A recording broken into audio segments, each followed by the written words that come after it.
In the beginning, long before human memory, before the first words were carved into stone, before the first fires were tended by wandering tribes, the earth experienced rhythms so vast, so unthinkably slow, that they seemed eternal.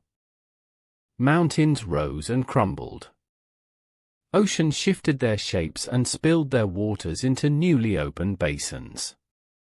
Continents wandered as if they were enormous ships adrift on an ocean of molten stone beneath the crust. Life in those times was not merely beginning, it was struggling, growing, and disappearing again in sudden waves of silence. And through these ancient epochs, one truth became undeniable: extinction, the great eraser, has always walked hand in hand with creation. The beginning of every great blossoming of life eventually met its counterpart, the shadows of disappearance. When we think of extinction today, it often feels like a sharp moment, a single catastrophic instant.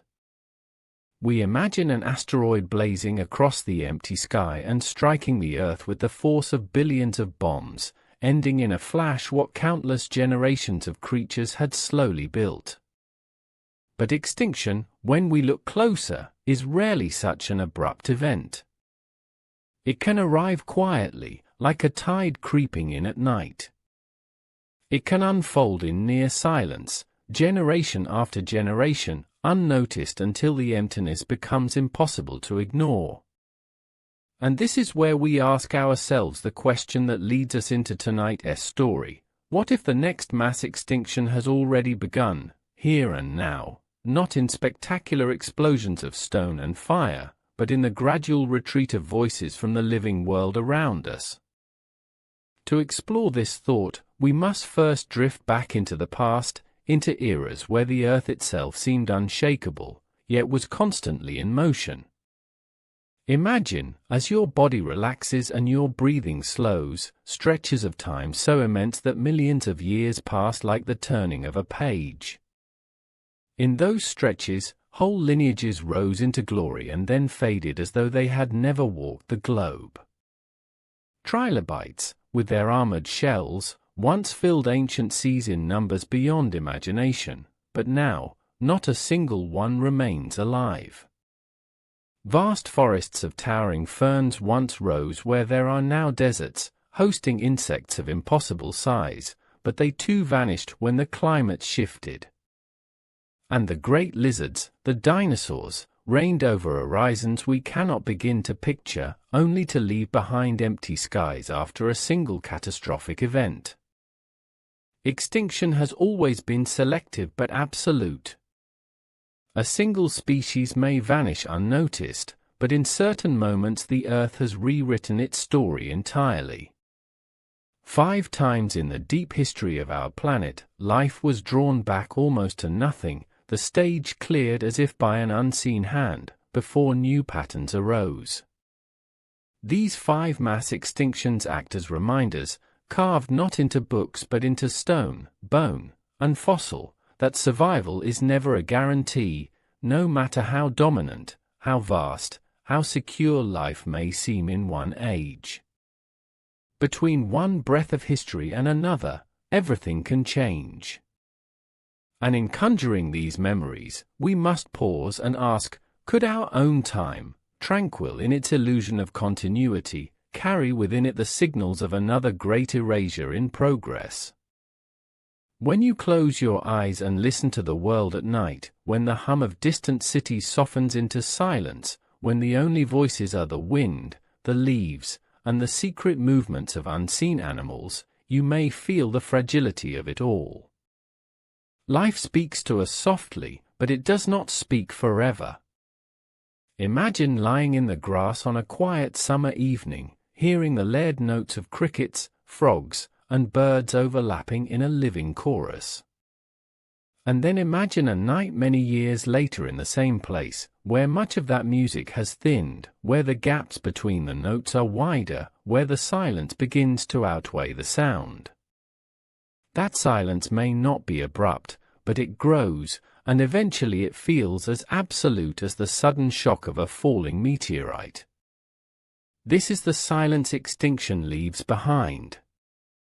As our world turns tonight, steady and endless in its orbit around the sun, species somewhere are drawing their final breaths.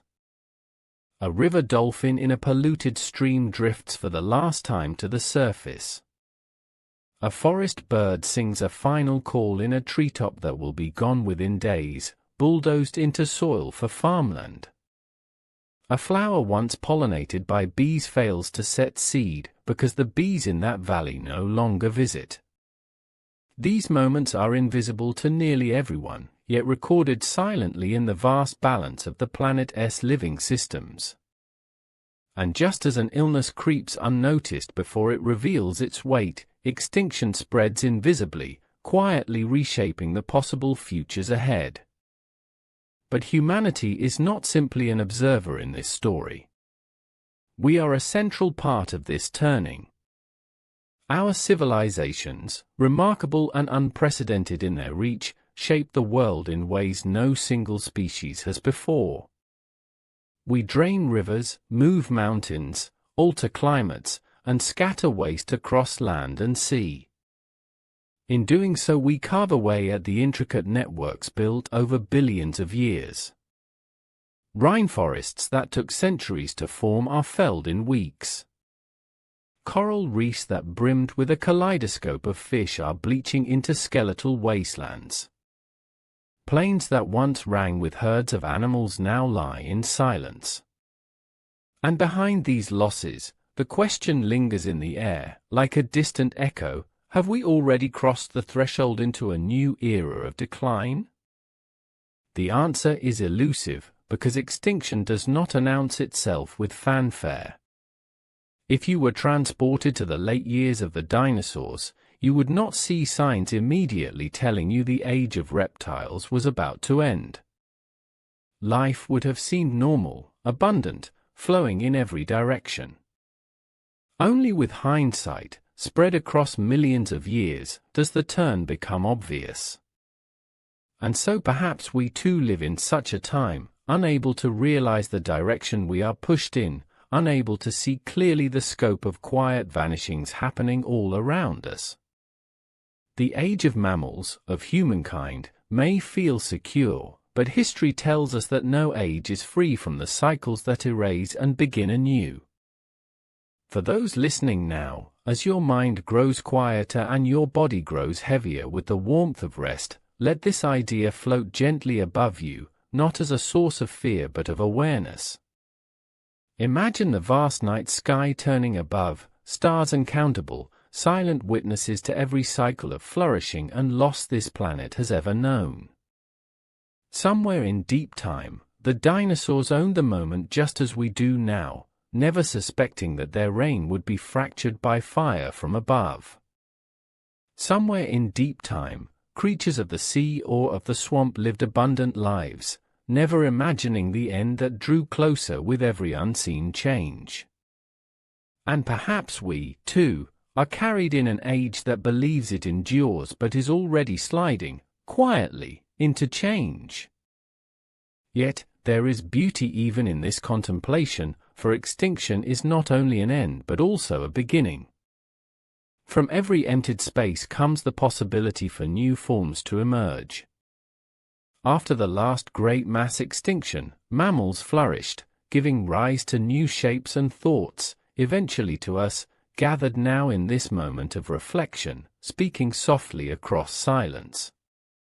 And so while the question frightens, what if the next mass extinction has already begun? It also humbles and expands our vision, showing us that life itself is larger than any species, even us.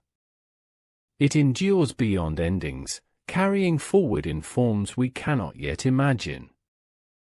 As we move deeper into this narrative, let the thought slow in your mind. Extinction is vast. It is patient. It arrives not in hours, but in eras, though sometimes those eras overlap with our own fragile lifetimes.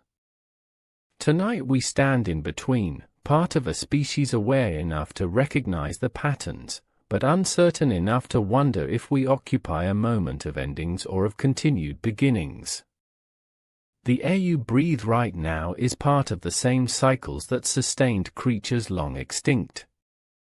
The ground beneath you has swallowed and renewed life for eons. And within this quiet awareness, the present moment stretches, lingering, weightless, a point on the endless spiral of Earth's story. Close your eyes and sink into this vision: oceans shifting in the moonlight, forests swaying with winds that whisper across continents, ice caps glowing beneath silent stars. Each detail, fragile as breath, is part of the living symphony of the planet. And woven inside that symphony are threads already breaking, threads that remind us extinction is never far. Yet the music continues, and it is this music that cradles us as we rest. As your breathing deepens, let the idea drift like a cloud: perhaps the next mass extinction is not in the future or the past, but folded within the very moment we live in now, hidden in plain sight, unfolding softly, silently, beneath our feet. If we are to consider whether a new mass extinction has already begun, we must take a journey backward before returning to the present, for the past holds the echoes that inform our understanding of today.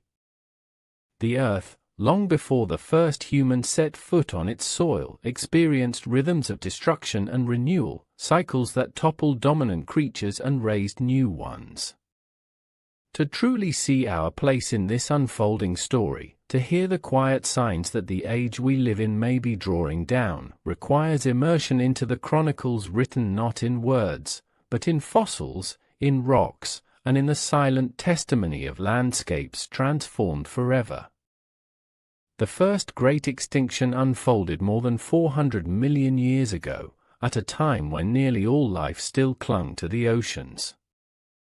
Creatures of unfamiliar form swam in those primeval seas, armored with shells, their bodies alien compared to the vertebrates we know. The seas were lush with strange organisms, and life seemed to be gaining momentum. Yet something, perhaps a cooling climate, perhaps the collapse of oxygen levels both in the shallow waters and in the depths, changed the balance. Without warning in the long view of time, but slowly in the measure of a single day, entire species were erased. The oceans, once so vividly alive, fell into silence. The end-Ordovician extinction stripped away vast portions of life, erasing most of what had flourished. It was no singular event, but a sequence, cascading losses piling upon each other, until the seas were emptied of much of their former diversity. This is one of the first lessons extinction teaches us: it does not always come as fire from the heavens. It can come as the quiet shifting of climate, as temperatures drop, as ice spreads realms where it once did not reach, as oxygen falls and life struggles for breath. When one small shift cascades into many, ecosystems fall like dominoes, leaning upon each other until the whole system buckles. To imagine this is to feel the fragility of life itself, for each creature depends upon its surroundings in ways far more intricate than we often realize. The second great extinction, the late Devonian crisis, came tens of millions of years later, in an age when plants had begun to conquer the land and fish ruled the seas. Coral reefs that had grown tall and mighty collapsed, vanishing for hundreds of millions of years to come. It was not just a single collapse but a drawn-out series of events that may have stretched nearly 20 million years, wave after wave of species thinning. Some scholars imagine that massive die-offs of plants shifted the delicate chemistry of the atmosphere, altering oxygen and carbon balances just enough to unmake the world's stability. Again, here was no asteroid, no fire, but the slower suffocation of a planet's systems. We learn from this that extinction need not be sudden to be devastating; its slow hand is equally merciless. And then came the third, the most brutal, remembered in the fossil record as the Great Dying, at the end of the Permian period. Here, extinction was not partial but nearly total. Over 90% of marine species and 70% of terrestrial creatures ceased to exist. It was as if life nearly blinked out altogether. The Earth became a place of silence and desolation, and it is thought that massive volcanic eruptions poisoned the air and seas, releasing greenhouse gases that triggered dramatic warming, acid rains, and an atmosphere unrecognizable to the thriving biosphere that had developed before. Imagine a world where forests turned to ash, where whole reefs vanished in bubbles of sulfur, where the sound of life itself was muted.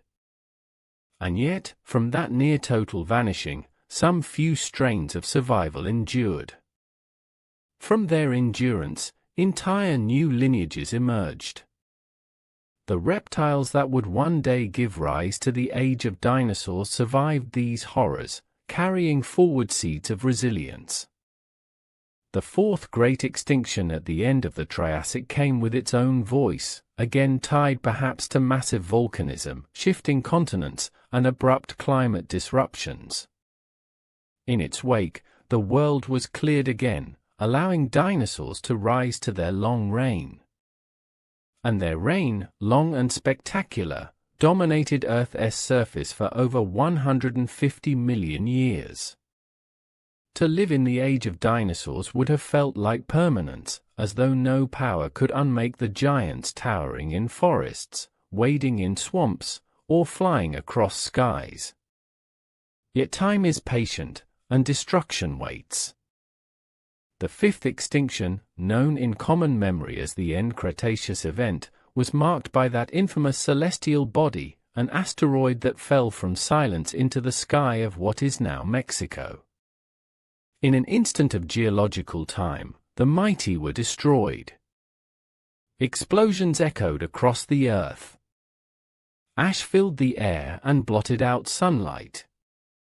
Within mere years, new climates drowned forests, oceans warmed or cooled unexpectedly, and dinosaurs growled, then silenced forever. But in that silence, under the shadow of destruction, small mammals scurried. They survived, they spread, and ultimately they rose into us thinking, questioning beings aware enough to look back across these eras and imagine our place in their cycles. 5 endings, each one distinct, each one rewriting the story of life. None of them were expected by the creatures who lived them. None could have been predicted by a dinosaur, a trilobite, a wandering amphibian. Yet each one arrived all the same, sweeping away what had been taken for granted, and sculpting the stage for what was yet to come. Now, as we breathe in the quiet air of our own age, we may wonder, is the 6th already upon us? Are we the witnesses of beginnings or endings? Extinction, as those eras show us, is not solely punishment from the skies, or flame from the mantle of the earth. It is fragile balance tipped. It is chemistry shifting, oceans warming or cooling, forests failing to hold together. It is slow, and it is unnoticed, until from one horizon to another, it feels as though the earth is altered beyond return. When you lie awake in the small hours, listening only to your breathing, consider that life's chorus across deep time has known such moments. Each extinction arrived cloaked, quiet at first, invisible to those who were most vulnerable. Each unfurled not across days or months alone, but across centuries and millennia, until one morning there were fewer voices, and another, fewer still, until it seemed normal again to live upon a quieter, emptier earth. That normalization is one of extinction's quietest tricks to shift the baseline of what life sounds like, so that each generation sees less, hears less, expects less, never fully realizing what has vanished. It is in this space between memory and loss that we now walk. Scientists catalogue what has been lost and warn of what may follow. Amphibians decline faster than almost any group measured, their calls fading from wetlands across continents. Insects diminish, their buzzing wings less common in fields where once they filled the air with noise. Birds vanish silently, their migrations end in absence, their songs no longer carried by wind. Reefs bleach across tropical seas, leaving skeletons instead of living gardens. Forests shrink, fragmented, until species that once roamed freely are trapped in small cages of habitat. Extinction may not have officially been declared upon the age we live in, but its quiet marks are everywhere. The uncomfortable truth is that if the next extinction has begun, we may not be able to see its totality until it is decades, even centuries, along, until children's children look backward through the records and say, yes, here is where the decline sharpened. Here is where vast portions of life left us. Here is where a new age began to unfold. To think this way is sobering, but also strangely calming in its scale. At night, rocked gently between breaths, we realize that life has endured through extinctions before, and while each transition is vast and terrifying in scope, life itself finds threads to carry forward. Extinction, then, is not solely destruction, but transformation. For those at the edge of it, it is a closing. For those who inherit the world afterward, it is an opening. The silence it leaves is also soil, waiting for new voices. From the ruins of the Permian came the reptiles, from the end of dinosaurs came mammals, from the silence of oceans came new songs. Could it be, then, that even if we are in the early waves of removal, of vanishing, something beyond us is quietly preparing to rise? And yet, we must balance this sense of continuity with responsibility. Unlike trilobites, unlike dinosaurs, unlike the coral reefs that could not flee the loss of oxygen, we are aware. Awareness changes everything. We can perceive the signs, we can measure the losses, we can imagine the futures. This alone sets us apart, this consciousness that allows us to feel the trembling edges of natural history. Whether we act upon it, whether we shift our ways enough to slow or soften what may come, is still unseen. For now, in this quiet moment stretched between sleep and waking, let it be enough to imagine the river of time flowing through us, carrying echoes of the 5 past extinctions, mingling with currents that may lead to a 6th. You are part of it, breathing the same air, lying under the same stars, bound to the same rhythms. And as you sink deeper into rest, let your thoughts settle, not in fear, but in calm acceptance of scale. Life endures. Extinction reshapes. Silence follows song, and song will one day follow silence again. This awareness, gentle and ongoing, is what it means to begin our journey through the second part of this story. We carry with us the memory of 5 great vanishings, stepping now into the question of whether the next has already set its roots into the world of our age. When we wander further into the story of extinction, carrying with us the memories of ancient eras where life collapsed and re-emerged, we turn now toward the present. The fossils of the past whisper of loss, but our own age hums with the voices of decline we can still hear, if we pause, listen, and soften our attention to the world around us. Unlike trilobites drifting in forgotten seas, unlike the towering reptiles of the skies, unlike the silent forests of the Devonian, we humans live awake to the patterns of the earth.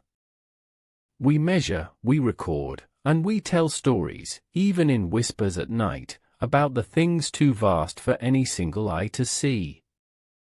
And tonight, beneath this slow unfolding narrative, we step into the spaces where present-day currents echo the beginnings of decline, where the signs of a possible sixth extinction touch our daily lives. Let us start with the forests, for they are the lungs of the planet. Forests have always been more than towering trunks and canopies of leaves. They are the breathers of carbon, the homes of countless species, the protectors of soil, and the guardians of water. Yet across the earth, forests recede. In the Amazon, green expanses that once seemed infinite are cut into fragments, the sound of chainsaws and burning fires replacing the chatter of birds. In the Southeast Asian tropics, jungles that carried the calls of orangutans and gibbons vanish into plantations of palm oil that stretch in unnatural uniformity. In temperate zones, wide swaths of trees fall to meet expanding human cities. Each tree felled is more than just material, it is a node in a living network undone. And while every forest has endured storms across time, never before has the cutting been so relentless, so rapid, so complete. As night falls softly across these forests, the air grows thinner of sound, thinner of life. And still, to those who live among them, the change feels gradual, invisible, normalized. Extinction walks disguised as progress, and progress rarely pauses to count what it leaves behind. Shift now to the oceans, vast and encompassing, where the waters hold mysteries even in our age of satellites and maps. To stand beside a shore and listen is to hear eternity. Waves carry not only salt and foam but also the memory of every age past. Once, within these oceans, trilobites crawled, ammonites spiraled, ichthyosaurs swam overhead in forms so strange and alien. Now, nearly all life depends still upon the rhythms of these waters. Yet here too, silence grows. Coral reefs once called rainforests of the sea for their endless speckled diversity are bleaching. Reefs that dazzled with living color under the sunlight, bursting with schools of fish darting between branching corals, now lie pale, skeletal, ghost-like. Heat waves that warm the oceans by only a few degrees too high turn entire stretches from life to death in weeks. Ocean currents shift in patterns we barely understand. The sea grows ever more acidic, absorbing the gases released by our industries, making shells thinner, dissolving the very structures tiny creatures build upon. Small changes ripple outward, plankton adjusting, fish migrating, predators starving. The balance reshuffled can topple like the patterns of long ago. And above the seas fly the birds, travelers whose skies once seemed limitless. Imagine the migrations, endless lines across continents, tens of millions strong, flowing with the precision of unseen compasses. Now those skies are emptier. Many bird species vanish quietly, their pathways cut by shrinking wetlands, their foods diminished, their songs silenced not by one single blow but by thousands of smaller cuts. The fields where once skylarks rose are quiet. The coasts where flocks once shimmered like shadows are bare. Every silence in the skies is another line of evidence, unmeasured by most ears, but tallied by scientists as one of the many threads of decline. And then, lower to the ground, crawl the insects, the unnoticed grandeurs of the world, the quiet maintainers of life. Bees dipping into flowers, butterflies drifting, beetles tunneling, moths carrying pollen under the moon's gentle glow. They are the foundation not only of ecosystems but of human survival, pollinating the plants we eat, recycling the detritus of the planet into rich soil. Their importance is beyond measure, and yet they too are vanishing. Reports emerge of fewer insects splattering upon windshields than in past decades, a strange yet telling measure. Pollinators collapse in cascading diseases, victims of pesticides and fragmentation. Wing beats fall silent in fields that had once shimmered like living clouds. It is called the insect apocalypse by some, a phrase too dire for comfort, yet perhaps fitting when we consider how easily unnoticed their loss could become, until it has already rewritten the rules of life. To pause here is to breathe more deeply, to let each recognition settle gently, like waves upon shore, one after another in steady rhythm. This is not thunderous catastrophe. This is not meteors shattering skies. This is the quiet creeping of decline, stitched invisibly into the fabric of daily life, noticed only in hindsight, only when compared across stretches of time we rarely linger upon. The frogs you no longer hear on summer nights, the fireflies dimming in backyards, the fish market selling smaller, scarcer catches each year, the weather shifting subtly, unpredictably, patterns breaking, these are the signs. Taken individually, they may not alarm, but woven all together, they begin to sound like an echo of older extinctions, slower but equally inexorable. And what of climate itself, the great regulator of all life? The atmosphere warms, glaciers melt, seas rise, storms intensify. In the Arctic, the white land of ice that once mirrored sunlight outward, slowing the planet's warming, shrinks more each decade into open, dark water that absorbs heat. Permafrost long frozen releases ancient gases as it thaws, amplifying the cycles already begun. Hurricanes pound coasts with strength no generation has measured before. Seasons shift, winters stall, summers stretch, rains arrive in patterns farmers no longer trust. Climate is the stage, and every actor of life upon it shifts uncertainly, trying to adapt to a script that has been altered too abruptly. Some will vanish, some will endure, but all will feel the weight of change. We stand at the center of this unfolding, not apart from it. For unlike the ammonites or the dinosaurs, we are not mere participants but also accelerators. Humanity is both witness and cause, sculptor and subject, pressing downward upon the fragile balances of the planet.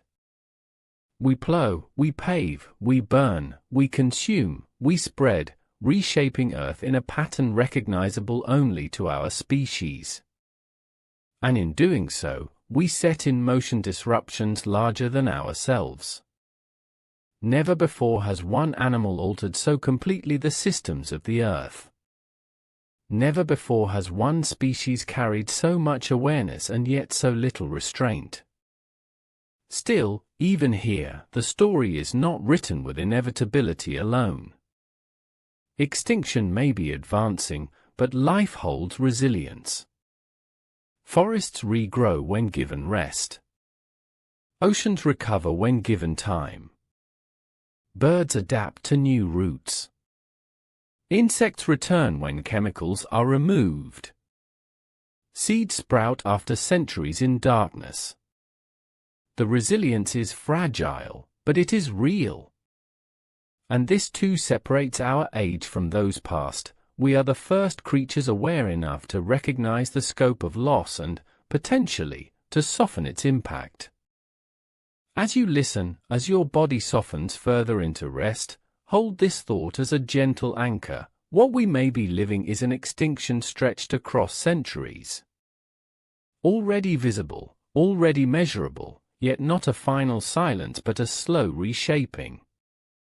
To think in centuries is to free the mind from urgency, to replace alarm with perspective, allowing space for both grief and calm. The next extinction may not explode into being, but drift, diffuse, quietly embed itself into each decade until the baselines of the living world are altered beyond recognition. In this, we may already be participants rather than observers. Yet to participate is not only to vanish, it is also, if we choose, to change course, to reshape choices, to soften the edges of future losses. In this awareness lies paradox. You rest upon a fragile planet, and yet the Earth has carried life through darker times. You inhabit an age of possible endings, yet those endings are also beginnings. The quiet reminder whispering in the background of everything is not only that extinction looms, but that life itself persists, adapts, renews in forms unimaginable to the one witnessing its decline.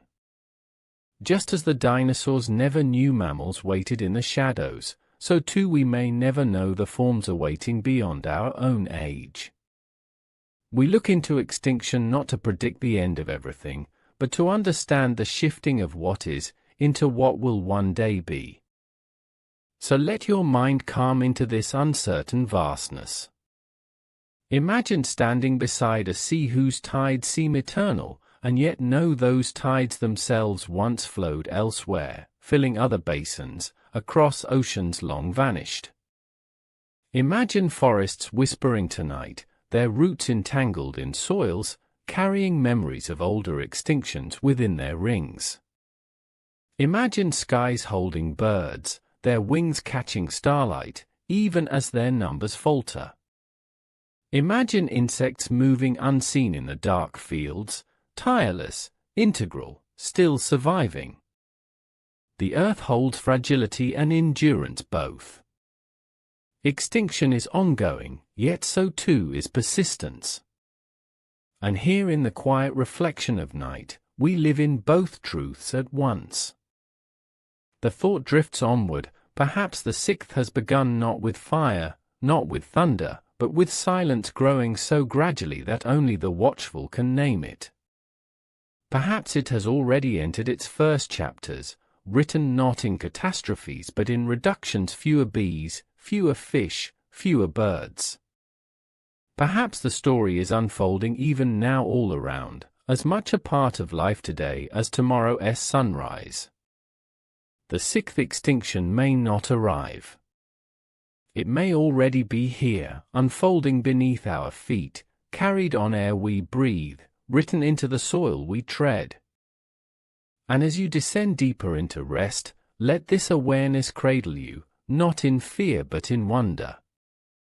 For to sleep upon a fragile earth is to belong to its memory, to its continuity, to its endless resilience. Life endures, even through endings. You are part of that endurance, tonight and always.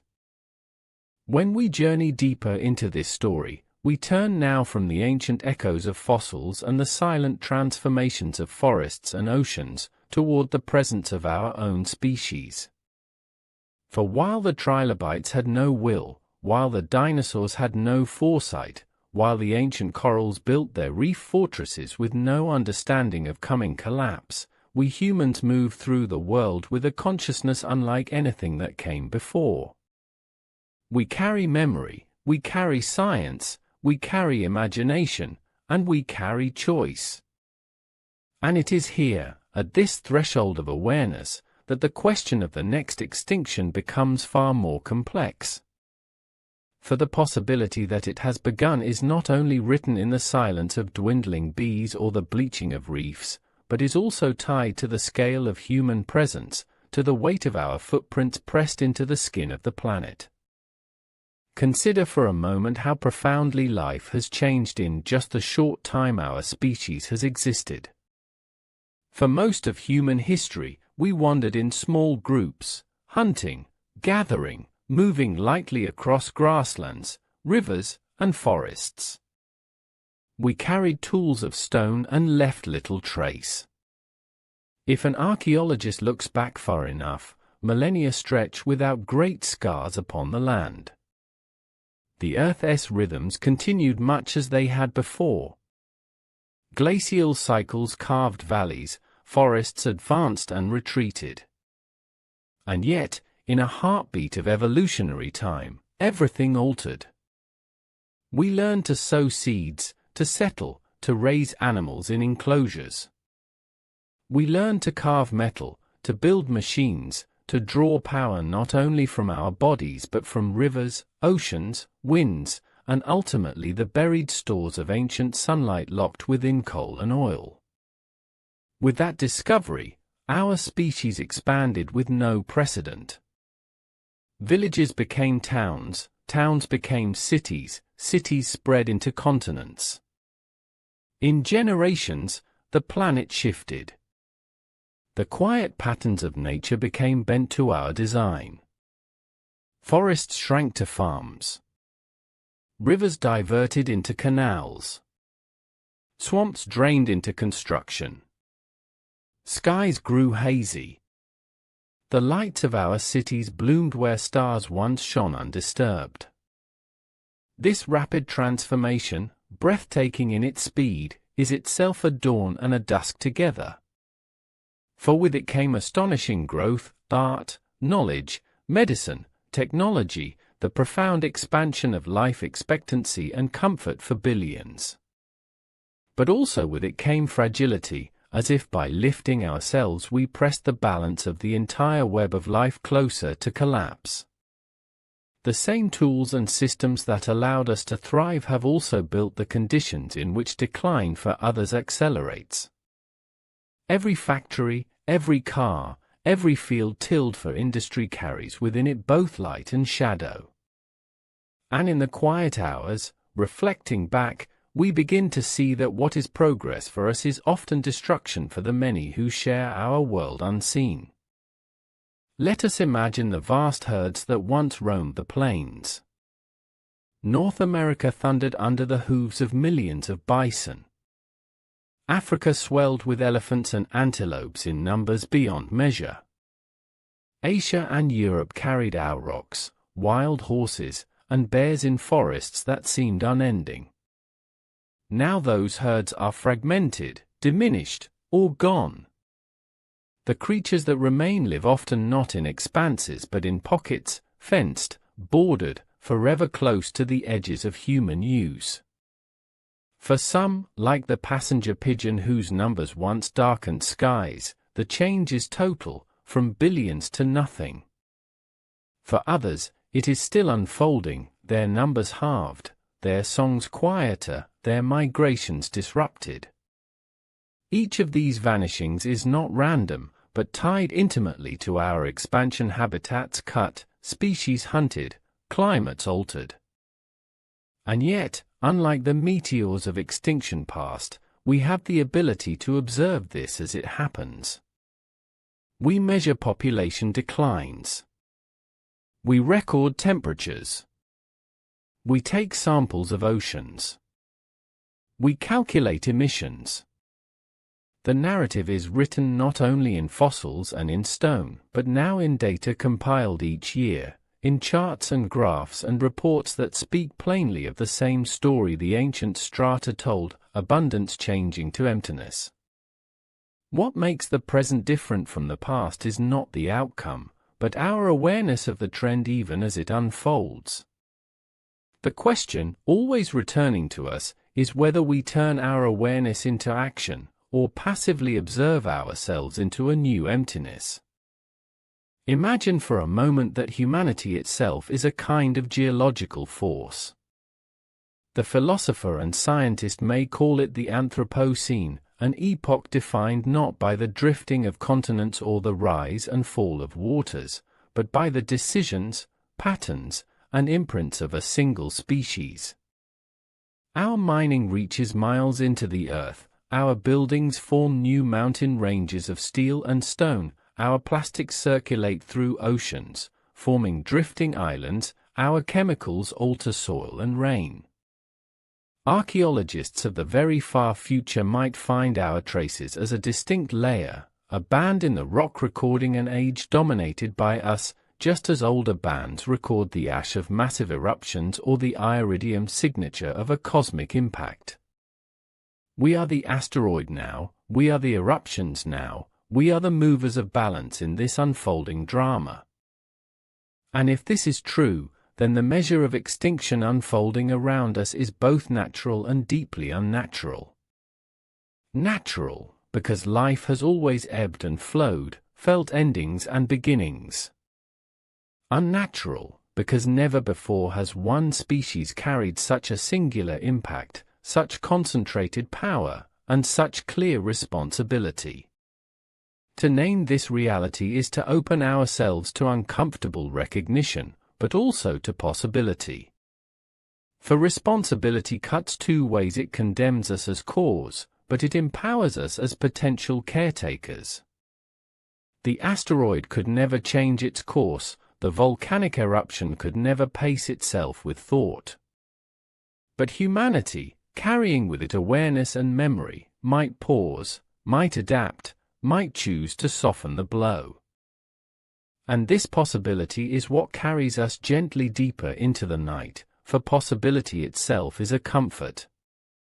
Even while signs of extinction echo around us, even while silence grows in forests, skies, seas, and fields, the future is not yet fully written. Efforts at conservation, small and imperfect though they may be, illuminate this truth. Parks are created where forests might have been felled. Sanctuaries rise where species might otherwise vanish. Rivers are restored. Wildlife returns in places carefully guarded. These are not miracles, but reminders that life, when given space, when given rest, responds quickly. Seeds lie dormant and spring again with rain. Birds return once poison is stopped. Whales recover when harpoons are laid down. Each of these is a whisper that though extinction's tide is powerful, resilience flows in equal measure, waiting always for a space to extend. As you listen, drifting slowly toward sleep, imagine yourself walking quietly through a forest left untouched. The canopy hums softly with unseen life, the scent of moss rises from soil, water trickles unseen. This forest exists not because humans have conquered it, but because humans have chosen to let it rest. Such a place embodies the possibility of a different balance, one in which our species is not merely destroyer but steward. Imagine then the oceans, once silent with empty trawling nets, now rippling again with schools of fish returned by protection. Imagine the sky filling once more with long lines of migrating birds, safe across restored wetlands. These are not distant fantasies, they are possibilities already proven where care and intention are acted upon. And perhaps the most striking truth of all is this: extinction past has always cleared the stage for what comes next without awareness, without deliberation.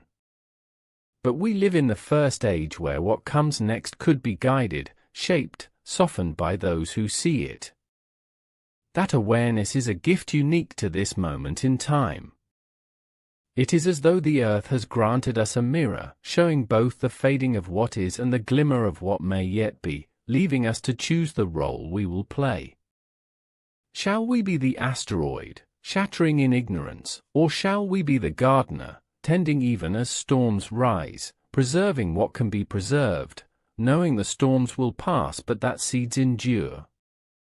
Sink deeper into that thought as your breathing slows. Humanity is at once vast and fragile.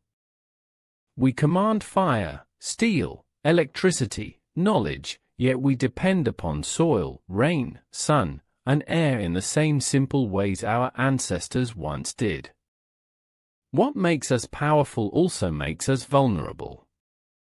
We live on a narrow thread of climate and balance, and every push against that thread reverberates into every life. But being aware of this vulnerability brings not only solemnity but also humility. And humility, in turn, opens space for care. For in the end, caretaking is not grand gestures alone. It is small choices multiplied. It is forests allowed to regrow, oceans given pause, chemicals withdrawn, energy drawn from gentler sources, awareness grown among billions who share a home. Each of these threads, thin on its own, can be woven together into a resilience greater than extinction's pull. It is not that decline vanishes, but that the balance shifts once more toward continuation. And perhaps, in centuries to come, those who look back from safer vantage points will see this age not only as the beginning of extinction but also as the beginning of wise restraint. Tonight, as sleep deepens, be cradled in this paradox. Humanity is both destroyer and protector, both cause and solution, both danger and hope.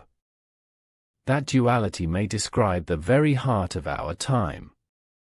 To recognize it is to rest more gently, knowing that even in the long shadow of extinction, choice remains. Life waits to respond to the care we may yet give. Even if we cannot stop every silence, we can soften, shape, and tend to those voices still holding on. And in the endless rhythm of the earth, every act of care seeds another chance for renewal. So breathe, slowly and deeply, as this thought settles across you. The sixth extinction may already be unfolding, drawn across the span of our present age, but you, we, all of us living now are not helpless players. We are intertwined with both the loss and the possibility of healing. And as the night grows darker and your body grows heavier, let that thought lull you. Human hands may cause decline, but human hands may also plant forests, protect waters, and cradle the fragile life yet to come. Extinction and renewal walk together, as they always have, and within us is the power, rare and remarkable, to lean that balance more gently toward renewal. When we arrive at this next part of the story, we begin not with the noise of catastrophe but with the quiet breath of the oceans. For it is within the seas, even more than the land, that the pulse of life has always been most clearly felt. The Earth is a water planet, its surface draped in oceans that move like living entities, warm and cold currents threading across thousands of miles, carrying nutrients, heat, and life. From the shallows where corals form under gentle waves, to the dark trenches plunging deeper than the mountains are tall, the oceans cradle more living forms than we can measure. And yet, within these vast depths, signs emerge that remind us of decline already underway, changes so immense that even the immensity of the ocean cannot disguise them entirely. Imagine traveling back through history, listening to sailors' tales of oceans teeming with fish so dense they slowed ships upon the waves. Nets pulled glistening masses of silver from the sea easily, as though the ocean were inexhaustible. Whales spouted across horizons, pods numbering in the thousands, their voices echoing through entire basins with songs ancient and resonant. Coral gardens rose like submerged forests full of shimmering life, hosting creatures of near-infinite variety. The seas then seemed unending, beyond the reach of human capacity. Yet, centuries later, within our very present, many of those voices have thinned into whispers, or disappeared entirely. The oceans are still vast, but no longer endless. They have limits, they bear scars, they are becoming quieter. Much attention is given now to coral reefs, not because they are the largest ecosystems, but because they are so delicate, so visibly fragile, that they are the first to show how heating water, acidic currents, and pollution pry apart what once was whole. Reefs bleach when the waters rise just a few degrees beyond what they are attuned to. Imagine an infinite garden turning suddenly white, not in snow, not in purity, but in death, in coral skeletons emptied of their living partners. Fish that once sought refuge among their shadows scatter, their homes dissolved. Each reef, though tiny in comparison to the ocean, holds entire communities within it, communities far more intricate and interdependent than human cities. When one collapses, hundreds, even thousands of threads unravel. Multiply this collapse across oceans, and we see not isolated losses, but entire chapters closing. The warming of waters is not only about corals. Tiny organisms, plankton drifting near invisible, form the base of food chains stretching into whales and birds. As oceans shift in temperature, plankton too changes range, their numbers altering in ways we only partially understand. Entire migrations of fish and mammals dependent upon these tiny threads find themselves disrupted. Tuna swim into new seas. Birds follow paths that no longer yield the same nourishment. The rhythms that evolved across millions of years falter against the backdrop of change occurring within decades. Imagine a symphony played by countless musicians, slowly falling out of harmony, one after another drifting off key, until we no longer recognize the song that once felt eternal. And then there are the giants, the whales, whose survival tells us as much about endurance as it does about decline. Once hunted nearly to nothingness, they now swim more freely, slowly returning across some coasts after decades of strict protection. Yet even as their populations show resilience, they remain fragile. Noise from ships clutters their communication. Plastic drifts through the waters they often filter into their bodies. Climate shifts alter the flows of krill which sustain them. Whales, among the most powerful symbols of survival, remind us that even those who endure cannot outlast endless interference. Their songs, though still sung, may yet one day cease if the larger web continues to be cut thread by thread. And this oceanic story is mirrored in the skies above. Birds, always symbols of the infinite, once filled the darkness of migrations in clouds so dense they turned day into twilight. The passenger pigeon of North America, numbering billions, proved how swiftly abundance can collapse into emptiness under human hands. In less than a century their skies went from filled to barren. Today, swifts, swallows, sparrows, storks, and countless others find themselves fewer each season. Glass buildings, shrinking wetlands, poisoning chemicals, changing climates, all of these reduce their numbers silently. Yet the quietness of their absence rarely echoes in our consciousness until decades later, when songs once common become half forgotten, and new children no longer hear what seemed eternal to their grandparents. These twin realms, the ocean and the sky, carry warnings.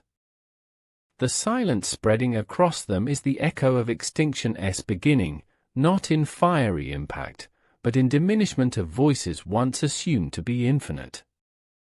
And on the land it is no different. Insects, amphibians, mammals all show the same patterns: abundance shrinking, distribution narrowing, life thinning across horizons. It is not a singular blow. It is not sudden chaos. It is the slow unraveling of threads. And this is precisely why the possibility of the next mass extinction feels strange to imagine. They are not events explosive and timed, but processes diffused, strung out across decades, centuries even. To realize it is to recalibrate our imagination, to understand that silence as powerful as meteoric fire can arrive humbly, by increments unnoticed. Yet we must look not only at the natural decline around us, but at the role we play in accelerating it. Humans are unlike meteors in one great and unsettling way: we have intention. Where the asteroid struck without warning, we carve paths knowingly. Where volcanic eruptions poured ash blindly, we release gases deliberately, daily, as byproducts of our living. And perhaps most striking of all, we do so with the capacity to understand the outcome, but not the willingness to halt it. That is the paradox we inhabit: intelligence that allows foresight, but choice that often remains short-lived, narrow, immediate. To be aware of extinction yet to continue on its path is to live with both knowledge and denial intertwined. And this paradox too belongs in the quiet reflection of night, for it is not merely despair but also an invitation. What is an invitation but the possibility of a different course? Forests can regrow. Seeds can be replanted. Fisheries can rebound when given time. Sanctuaries can shelter species until wider conditions shift again. All across the planet there are already glimpses of resilience. The wolf once vanished from vast regions of Europe and North America, yet has returned where patience and protection allowed. Wetlands drained for farms, once restored, attract the same swans, the same reeds, the same fish populations. Places scarred by mining, once abandoned, slowly green with grasses, shrubs, and trees. It is not that decline ceases, but that life pushes upward quietly when cracks of opportunity remain. This duality, the ruin and the resilience, should be understood as the heart of our age. To imagine that the sixth mass extinction has begun is not merely to surrender to despair. It is to awaken to the scale of our responsibility, to understand that endings and beginnings have always walked side by side. For those who lived during the Permian, there was only ruin. For those who lived after, there was only emergence. For us, we live in a fragile overlap, where ruin can be slowed, emergence guided, survival expanded. That overlap gives our species a rare place in the long cycles of Earth. We both cause and can alleviate. We both unmake and can remake. No species before has lived in such duality with so much awareness. Sink deeper into this recognition. Let your breathing slow like steady tides. Consider that what makes us anxious is also what makes us powerful, our awareness of scale, our knowledge of pattern, our recognition of threads unraveling in our hands. Fear becomes lessened when viewed against a backdrop of time this vast. The Earth has survived worse, has endured through extinctions past. We, fragile as we are, may or may not. But life itself, in new forms, with new songs, will. This is reassurance, even as endings surround us. Lifeless epochs are temporary, new forms always arise. And if within this awareness we guide our choices more wisely, more gently, then perhaps the silence spreads less fast, and the chorus holds on longer. And so Part 5 moves us further into stillness, into reflection not on catastrophe alone, but on connection and possibility. For extinction has always been both doom and doorway. And now we, listening in the dark, resting as the earth spins beneath stars, are witnesses to its approach. We may not halt it entirely. We may not silence it forever. But we may shape it, soften it, and carry within ourselves the seeds of renewal. So close your eyes more fully. Let go of details. Let go of numbers. Let go of measurements. Keep only the impression, the earth vast, the oceans patient, the skies thinning but still filled with wings. Remember, extinction comes not in a single night, not in a single storm, but across the slow turning of centuries. Tonight you are living within that slow passage, drifting within it, as countless creatures before you once did. Your role is not only to endure but to recognize. And through that recognition, find calm. For even if the next mass extinction has already begun, the earth endures, life transforms, and renewal will always follow loss. Breathe with that rhythm. Rest with that truth. Drift with that tide, as we move deeper still into the unfolding chapters of this story. As we drift further into this unfolding story, let us now turn to the very elements themselves, those ancient forces older than life, older than memory. For if extinction is a great reshaping, it is always carried forward on currents of fire and ice, on the restless flowing of water, and on the invisible movements of air.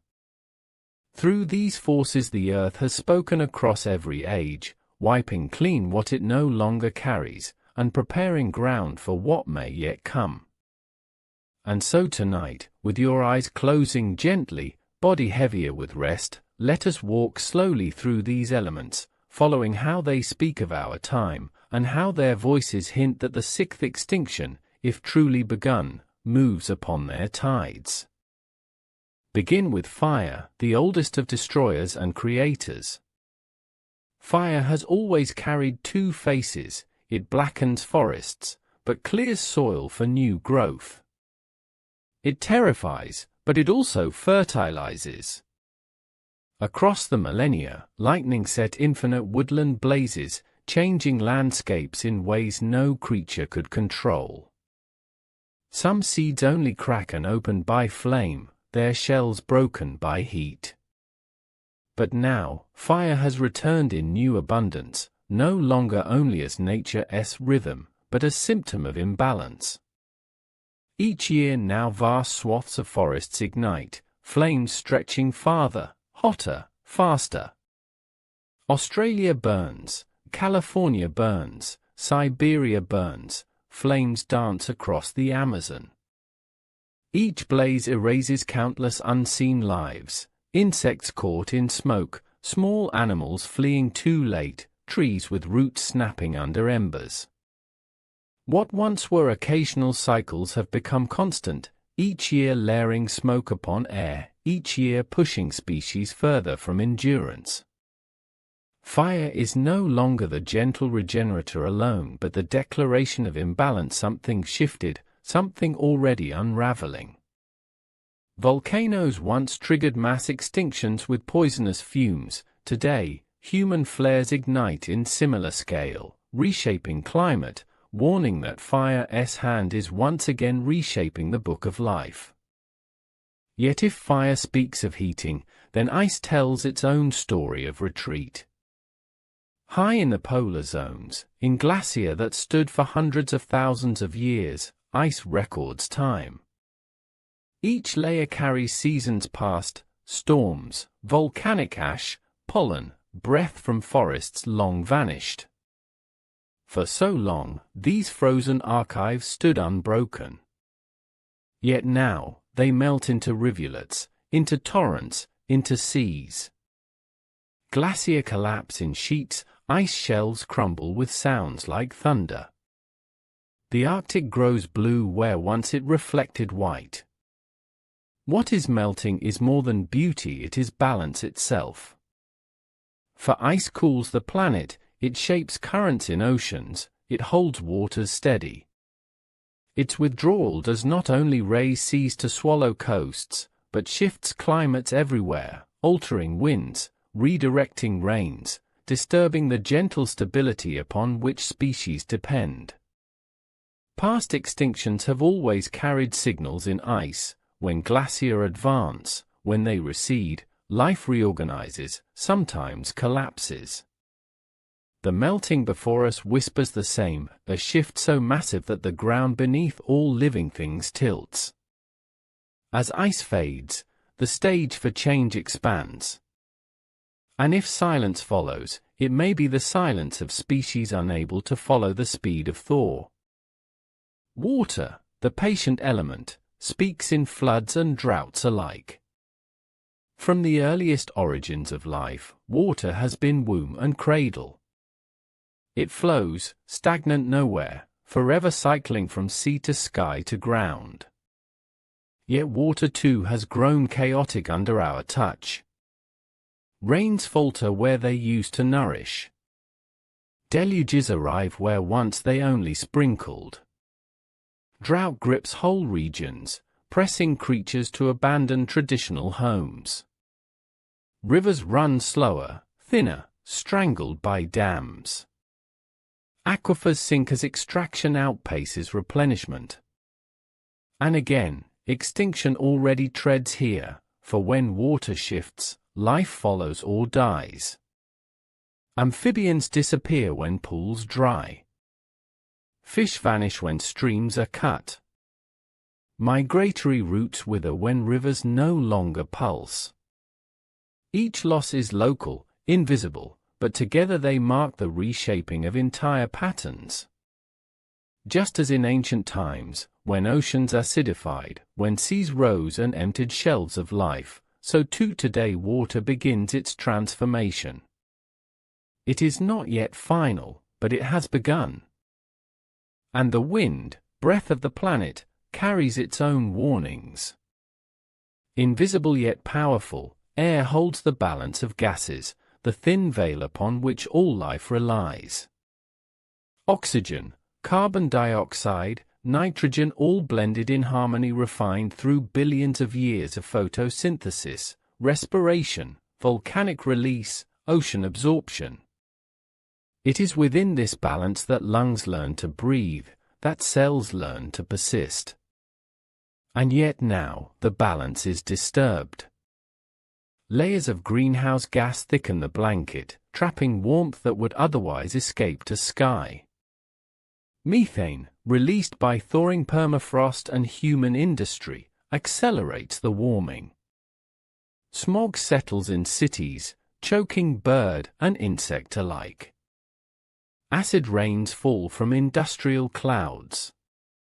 Even the winds that carry rains across continents alter their journeys, monsoons delayed, hurricanes intensified, storms transformed.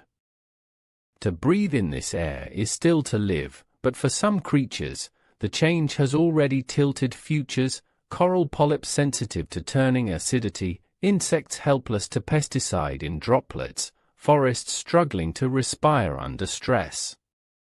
Air is life's medium, but now it is also life's challenge. When we look at all for together, fire burning wild, ice retreating fast, water shifting chaotic, air thickening warm, we see the pattern not of isolated disruption but of systemic turning. And this turning is exactly how extinctions begin. Not with a single event, but with all forces in conjunction, exerting pressure across threads simultaneously. The Ordovician saw ice sweep down, the Permian saw gases poison air, the Cretaceous saw fire from sky. Today we see it all together, overlapping not in cycles but in a single age, accelerated not by geology alone but by ourselves. Imagine extinction as a chord played loudly by Earth, a chord that requires multiple notes harmonizing to sound.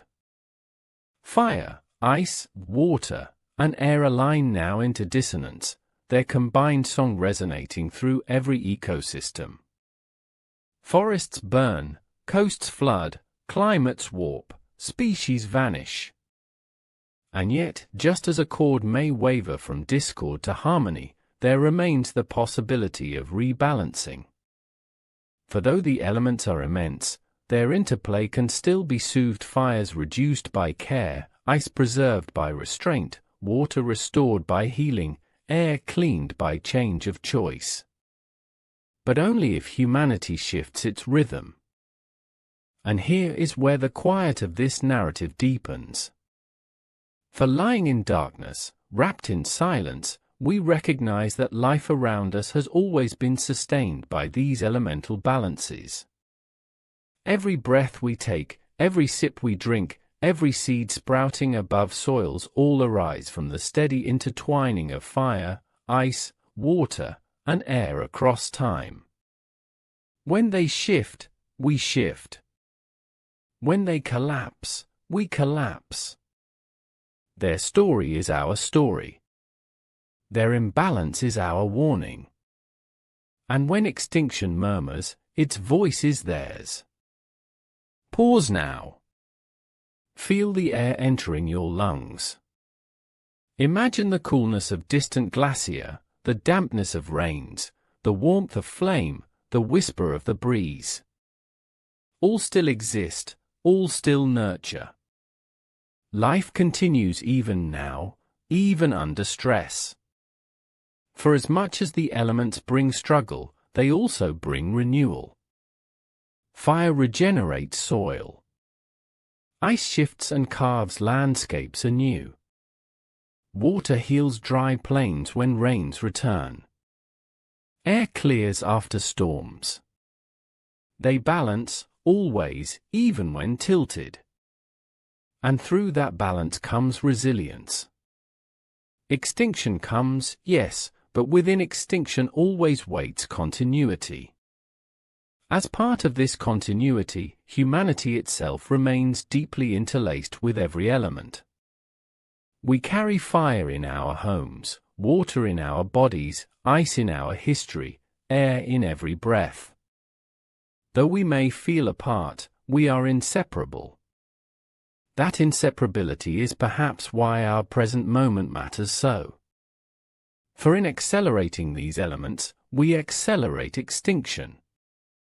But in healing them, even partially, we extend abundance. To know this truth is to carry a burden, but also to cradle a deep chance no prior creature ever knew. And so let us return at last to the central question. What if the next mass extinction has already begun? If fire, ice, water, and air already whisper evidence of change beyond return, then the sixth era may indeed already be written into motion. Species vanish quietly now across forests, skies, and seas, carried invisibly into the same silences as trilobites, ammonites, and dinosaurs before them. But unlike those ages, this silence does not come unobserved. We see it.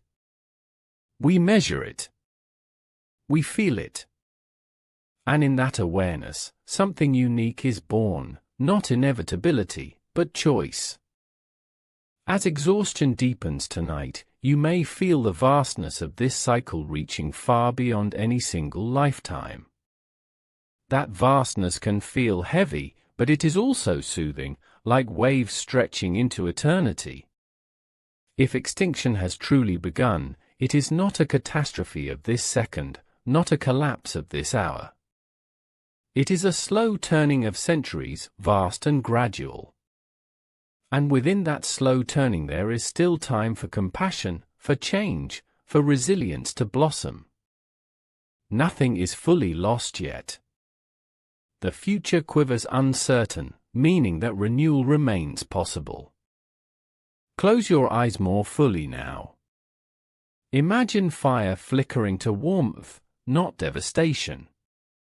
Imagine ice steadying, glacier gleaming. Imagine rivers flowing clean, rain falling gently where it is needed. Imagine air clear, fragrant with forest, filled with birds' wings. Life remembers how to flourish. It always has. It always will, in some form. You are part of that memory tonight, breathing slow, sinking deeper, carried across time as countless ancestors before you. Rest in that continuum, trust that while extinction comes, so too does renewal, and the song of the earth never ends, only changes key. When we pass further into this story, we move from the grand scales of elements fire, ice, water, and air toward the living patterns themselves, the worlds within worlds, the ecosystems woven like delicate fabrics stretched over the entire face of Earth. For it is not only species that vanish one by one like notes struck and gone, it is whole communities fading, whole tapestries of connection unraveling.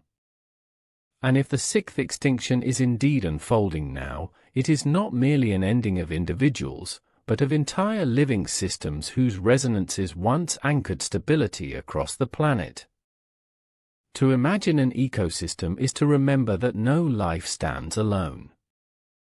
Every creature, whether large or small, whether bright-winged in daylight or unseen in the soil, holds threads connecting it to countless others. Remove one, and the tension shifts, remove many, and the fabric loosens, remove enough, and the whole tapestry lies frayed and undone. This is the hidden truth of extinction. It is less about the loss of one extraordinary being, and more about the collapse of relations, the soft breaking of links that once held the living web taut. And everywhere we look today, we see signs of such threads snapping. Consider the tropical rainforest.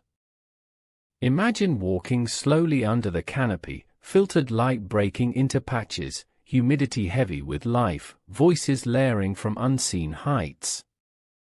Monkeys call from branches, exotic birds flash colors between shadows, insects were endlessly in a hum ancient and eternal. Beneath, jaguars pace silent over roots, frogs hide under dripping leaves, ants weave orderly lines carrying fragments of green many times their size. To stand there is to feel surrounded by infinity, a multiplicity of life beyond counting. And yet, acre by acre, this infinity shrinks. Chainsaws roar, fires burn, roads slash into interiors where silence had prevailed. With trees gone, vines wither, insects depart, birds vanish, predators grow scarce, and the balance dissolves. The rainforest, called lungs of the earth for its endless recycling of air, exhales its last in each destroyed fragment. And the jaguar left wandering the edges finds no prey, no forest, no home. The collapse of species here is not isolated, it is layered, cascading, every life folded into the next. Turn now to coral reefs once more, though we walked among them before, for they are among the clearest examples of ecosystem unraveling. A reef is not merely coral, not merely fish straying between crevices. It is protection against storms for shores. It is nursery for countless species that later fill coasts and open seas. It is living barrier, humming with communication unseen. When reefs bleach beyond return, the silence is devastating. Turtles find no feeding grounds, groupers find no shelter, predator and prey alike drift without anchor.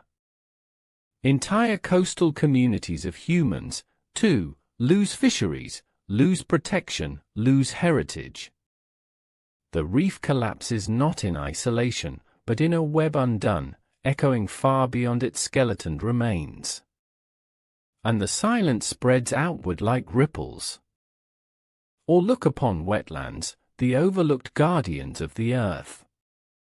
Marshes, swamps, mangroves, soft places where land and water mingle have always been among the most fertile, richest of systems. Frogs breed in pools, insects hatch in swarms, birds gather rest in migrations, fish breed in mangrove roots. Wetland slow floods, filter waters, stabilize climates. Yet across much of the world, these soft places are drained, cut, replaced with fields, with cities, with dry ground where once was living mud. And with them vanish not only the herons, storks, and frogs we may see, but the quieter services they held for every life around. One drained swamp is more than just a space lost, it is a system unraveling, a hidden orchestra silenced. Grasslands too, those endless seas of waving blades under sun, are ecosystems often underappreciated for their wealth of life. Think of vast herds grazing, predators stalking, birds flocking across open air, flowers hidden within stems. These prairies and savannas held millions of migrating wildebeest, bison, antelope, stretching across horizons like rivers of living muscle, whose pounding rhythms upon earth. Now much of these regions are tilled, fenced, parceled. Herds thin, predators isolated, migrations blocked. The living rivers stop flowing. And what once hummed with vitality grows singular, simplified, domesticated. A simplification that looks like use to us, but sounds like silence to the rest of life. Each of these collapses is not abrupt apocalypse but gradual fading, a thinning of music across ecosystems alike. Rainforest chords grow quieter, reef choirs weaken, wetlands hum less, grasslands beat softly and then fade. This is how extinction begins, not with fire, but with hush. A hush so gradual that humanity, immersed in its own noise, struggles often even to notice. The next mass extinction may not be trumpet or explosion, it may be the vanishing of an orchestra we never realized was playing until the hall was already empty. But to observe ecosystems fading is not only to despair. It is also to honor their resilience, for ecosystems are more than fragile, they are adaptive. Forests can regrow from bare land. Coral, once conditions stabilize, can seed again upon skeletal remains.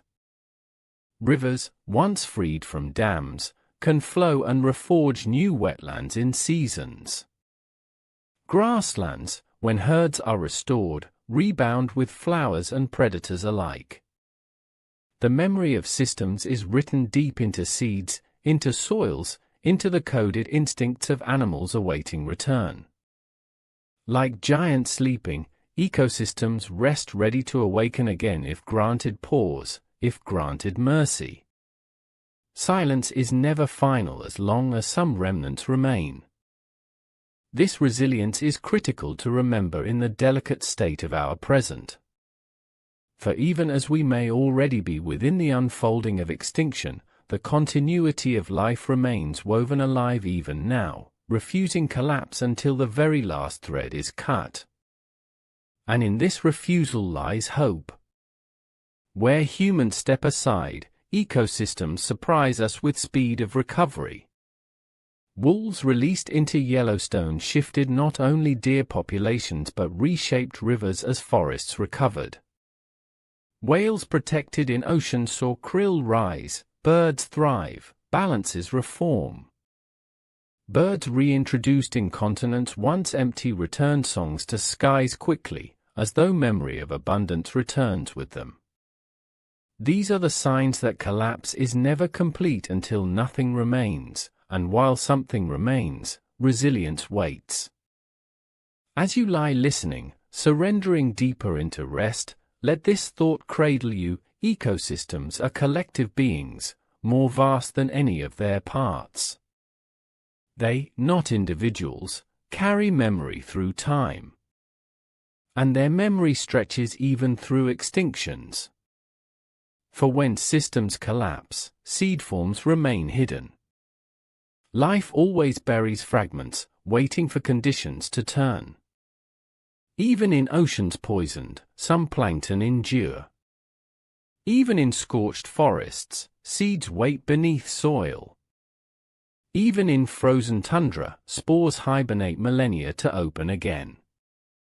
Nothing is ever fully wiped, only hidden, waiting, if slivers remain.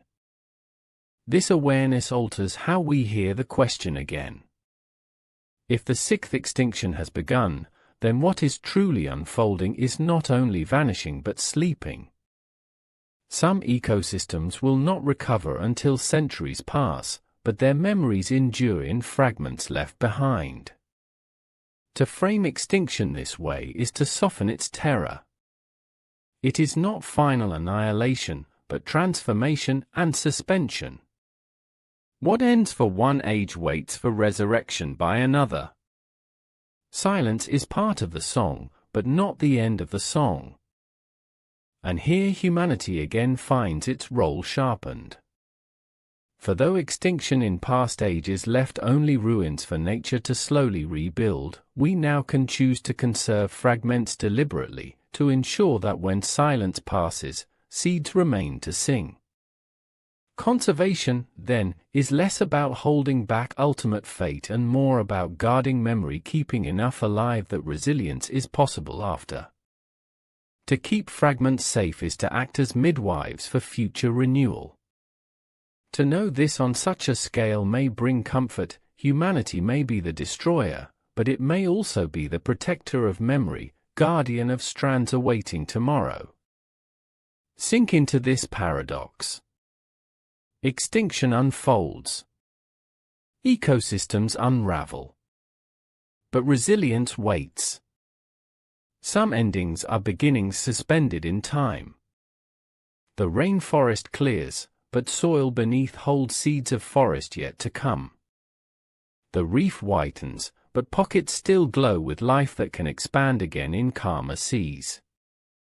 The wetlands drain, but water still remembers paths that may flood again.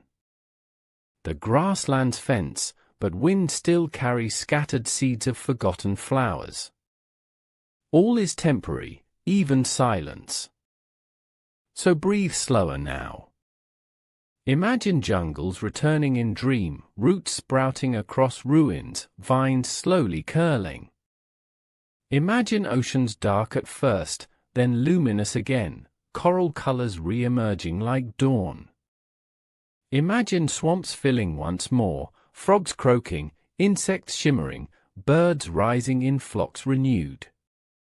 Imagine prairies wild again, herds running, predators pacing, flowers seeding.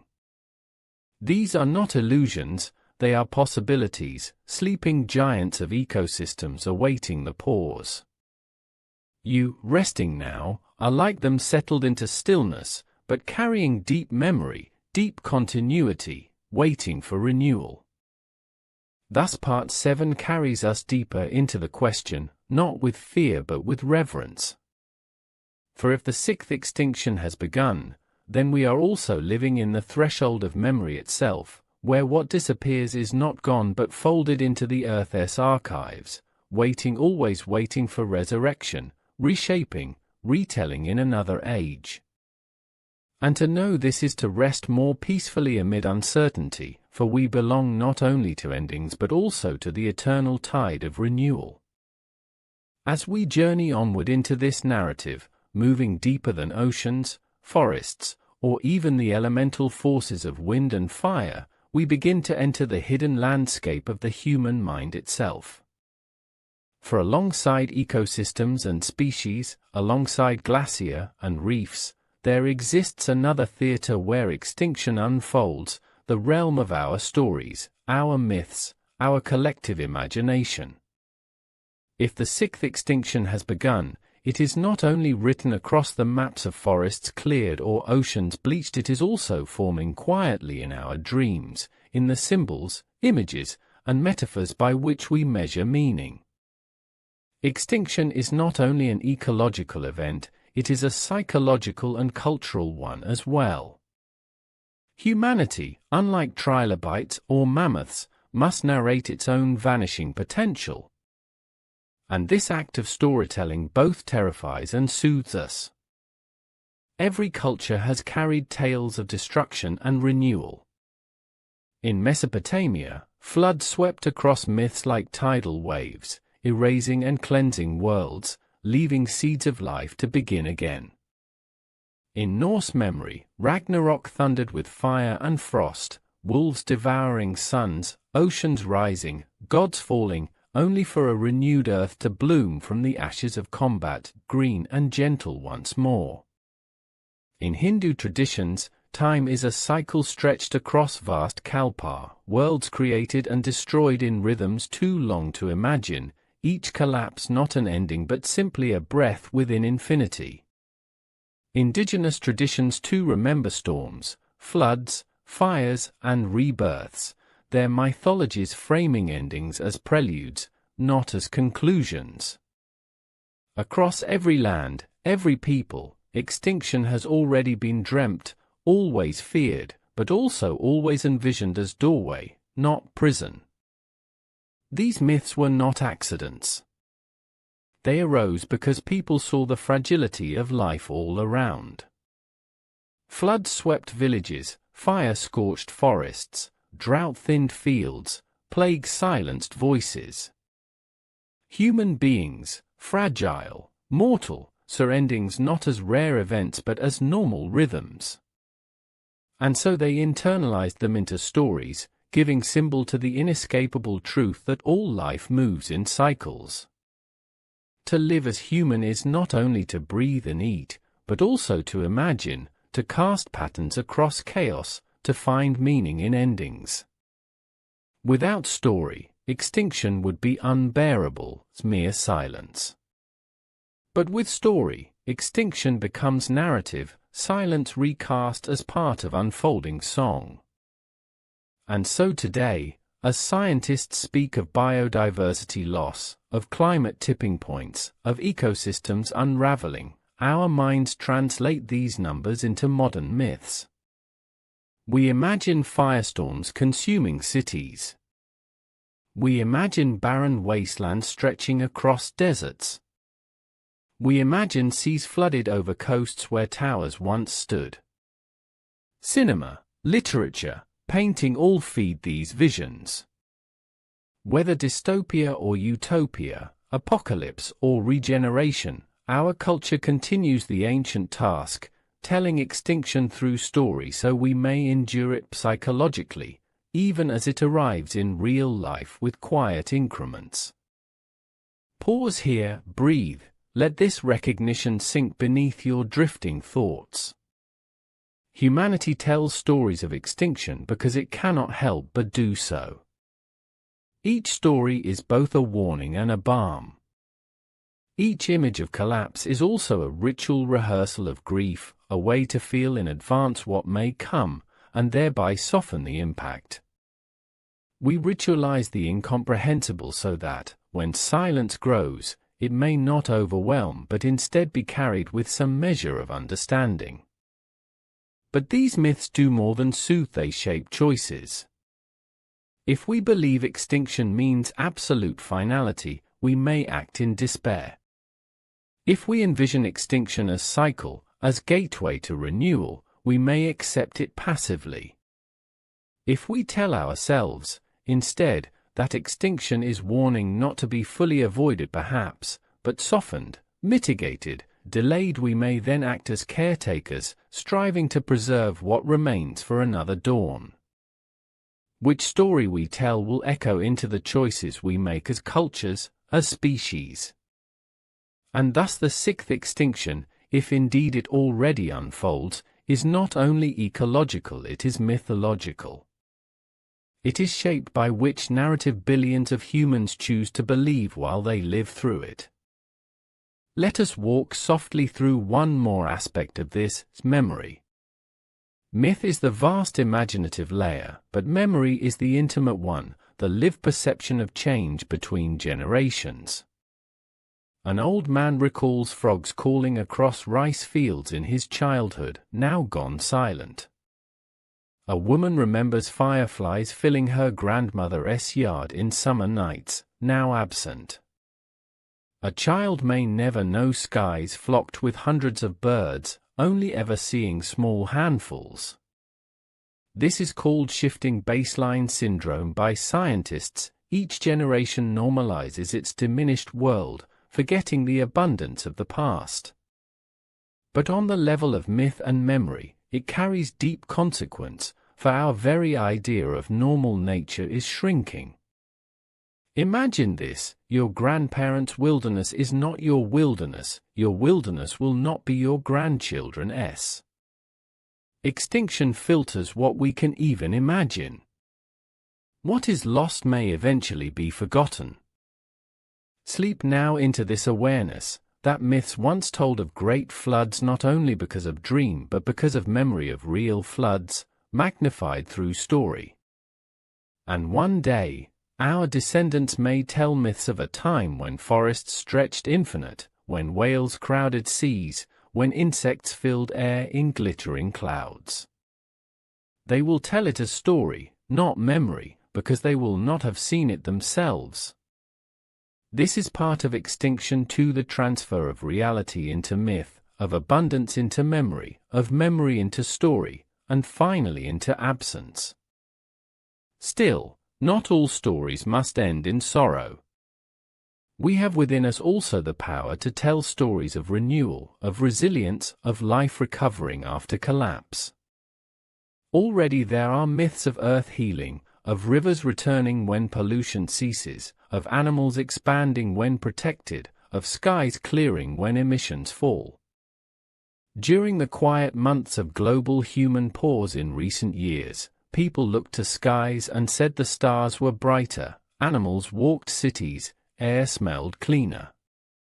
These are small myths already forming, stories told of a momentary glimpse across what recovery could look like. They remind us that stories can inspire, not only lament. Narratives we carry forward will shape whether ecosystems sleep forever or wake again. If humanity tells stories of despair only, then despair becomes prophecy.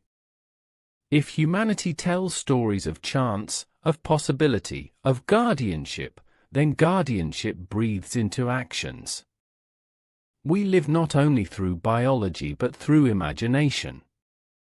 And in imagination, extinction can be something lived through with reverence, softened, gentled, instead of abandoned to violence.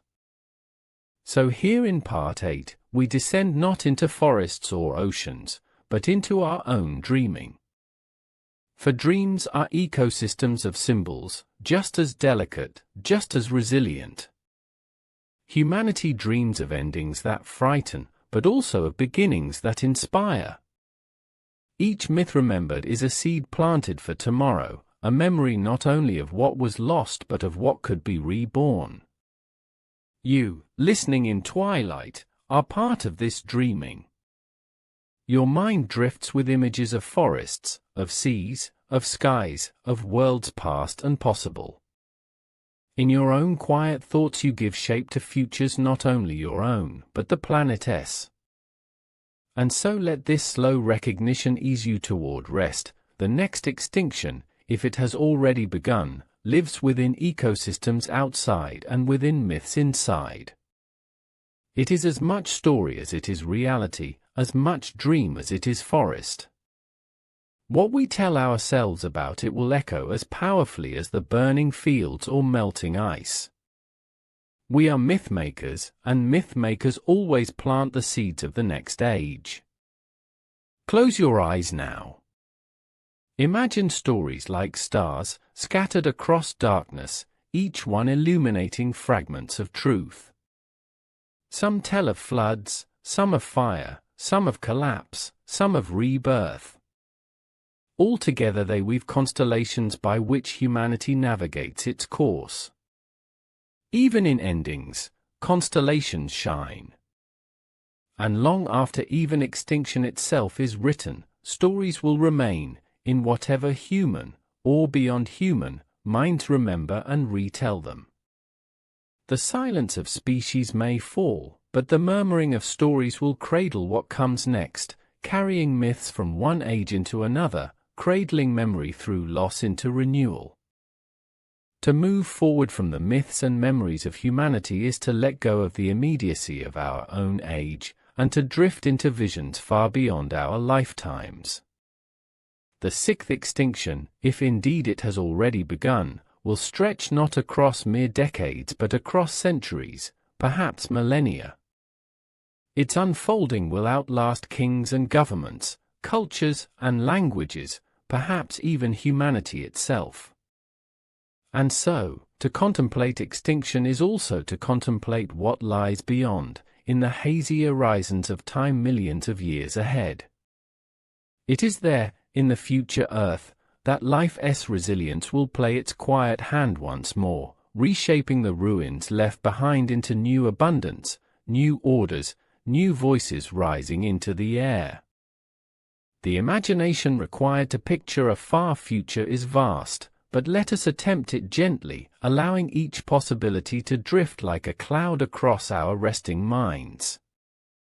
Close your inner eyes and feel time stretch. Centuries pass as easily as breaths. Civilizations flicker out like candles. Continents drift slowly, subtly, but endlessly, splitting, colliding, carving new mountains, new shores. Oceans change their circulation, shaping climates our descendants would never recognize. And amid this shifting, seeds and spores and genes bend, mutate, transform. This is how life always answers extinction, by altering itself, by shaping the raw materials of the present into unimagined future forms. Perhaps in 1,000,000 years, our ruins stand barely as whispers. Skyscrapers crumble to dust, buried in soil. Highways vanish under vines. Satellites fall, rusting in oceans. Plastic fragments scatter in sediments, tiny fossils of the Anthropocene, a clue in future rocks of the age that came before. But on those rocks crawl new lives, descendants of rats who survived in our shadows, taking new shapes, large and strange. Birds, evolving from survivors of today's modest flocks, perhaps return to giant size, wings stretching wider than planes, reclaiming skies emptied long ago. Insects, always resilient, rediscover forms unseen for millions of years, filling night and day again with shifting, buzzing, clicking movements. The new world hums with voices different than ours, but no less vibrant. Imagine insects returning in scales we forgot were once possible. Dragonflies with wings as broad as hawks, feeding by lakes that formed after seas retreated. Ants growing vast, communal hives across plains, shaping landscapes in patterns delicate but strong. Beetles armored into forms so unfamiliar they seem like creations of dream.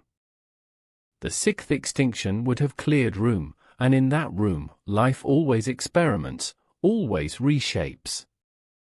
And perhaps from the oceans rise new giants.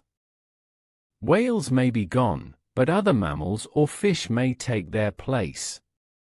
Sharks, who survived every past extinction, may remain, their forms still ancient, their patience endless.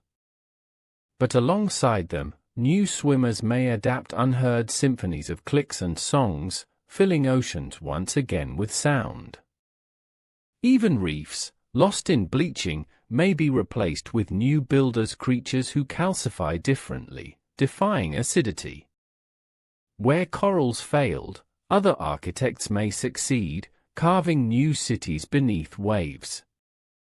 The ruins of our coastal towns, long flooded, become reefs themselves, brimming with novel life. From the forests, too, new mammals or reptilian creatures may emerge. Perhaps tiny rodents take forms of grazers greater than bison. Perhaps birds return to predatory dominance, their talons shaping new balance. Perhaps creatures yet impossible to imagine, the product of mutations we cannot foresee, become rulers of grasslands, deserts, mountains. Evolution never rests. Silence is always temporary. If humanity survives in some form, scattered across the ages, it may itself evolve into beings unrecognizable. Smaller perhaps, or taller, with features adapted to climates changed forever, perhaps with deeper lungs for low oxygen, or thicker skin for warm suns. Or maybe humanity vanishes entirely, leaving its artifacts alone, while other species inherit the story. Either way, the future will not be empty. Never empty. Always filled with the next wave, the next dawn, the endless cycle of life filling gaps where before were only endings. To think on this is not only science but meditation. Many struggle with fear when told extinction is near. But seen through millions of years, the truth is softer. Extinction is not a void, but a transition. We may mourn the species of today, the voices fading as we live, but Earth itself will not mourn. It will shape new voices, different, beyond us. Knowing this, we can rest easier. For even if humanity falters, the planet will continue its dream, endlessly experimenting, endlessly renewing. Imagine walking in that distant world, far beyond memory of our cities. Hills grow where skyscrapers once stood. Trees rise from their rubble. The air resounds with creatures uttering cries never before heard. The rivers sing through canyons carved after we were gone. Even the climate itself holds new rhythms, warmed, perhaps cooled again by distant ice returning. Insects swarm, birds cry, mammals forage. Strange, wild, beautiful, the planet continues. Such contemplation is not despair, it is peace, the peace of perspective. Our age is brief. Our species is brief. But life itself is endless change. An extinction, even now if it has begun again, is only the turning of a page on a book older than we can comprehend. The next chapters already seed themselves in mutations unfolding tonight in the DNA of unnoticed creatures in soil, in plankton, in fungi beneath forests. Millions of years from now, those seeds will bloom, and the earth will hum with voices no one has yet dreamt. Humans have always asked for meaning in endings. Religions and philosophies searched for final purposes, eternal continuities. But nature writes no endings, only pauses. Where trilobites vanished, fish took over. Where dinosaurs ceased, mammals arose. Where reefs died, new structures built from other creatures replaced them. The sixth extinction too, if it is here, will follow the same rhythm. It will wipe silence across some chapters, but then hand the stage forward. The curtain never truly falls. As you listen, drifting deeper, imagine yourself not as a fragile human bound to one century but as awareness itself, floating across millions of years.